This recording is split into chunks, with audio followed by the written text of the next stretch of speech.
গোয়েন্দা সূত্রে জানা যায়, সাগরপথে মালয়েশিয়া পাচারের উদ্দেশ্যে নারী, পুরুষ ও শিশুসহ বিপুল সংখ্যক ব্যক্তি সেন্ট মার্টিনের দক্ষিণ পশ্চিম সংলগ্ন সমুদ্র এলাকায় অবস্থান করছে। প্রাপ্ত তথ্যের ভিত্তিতে আজ ১ মার্চ ২০২৬ তারিখ রবিবার মধ্যরাত ৩টায় অপারেশন সমুদ্রপ্রহরায় নিয়োজিত কোস্টগার্ড জাহাজ কামরুজ্জামান কর্তৃক উক্ত সমুদ্র এলাকায় একটি বিশেষ অভিযান পরিচালনা করা হয়। অভিযান চলাকালীন শিয়া বাটার ও ভিটামিনে সমৃদ্ধ লিলি বিউটি সোপ, তারুণ্যময় উজ্জ্বল ত্বকের জন্য।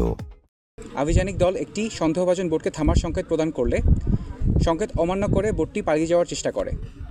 অতঃপর আভিযানিক দল বোটটি ধাওয়া করে সেন্ট মার্টিনের দক্ষিণ পূর্ব সংলগ্ন সমুদ্র এলাকায় আটক করতে সক্ষম হয়। পরবর্তীতে আটককৃত বোটের তল্লাশি চালিয়ে মালয়েশিয়ার পাচারকালে নারী ও শিশুসহ ১৫৩ জন ভুক্তভোগীকে উদ্ধার এবং ১৫ জন মানব পাচারকারীকে আটক করা হয়।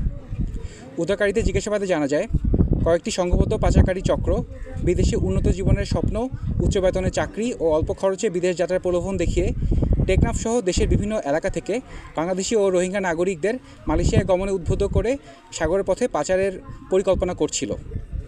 উদ্ধারকৃত ব্যক্তি ও আটককৃত মানব পাচারকারীদের পরবর্তী আইনানুগ কার্যক্রম প্রক্রিয়াধীন রয়েছে।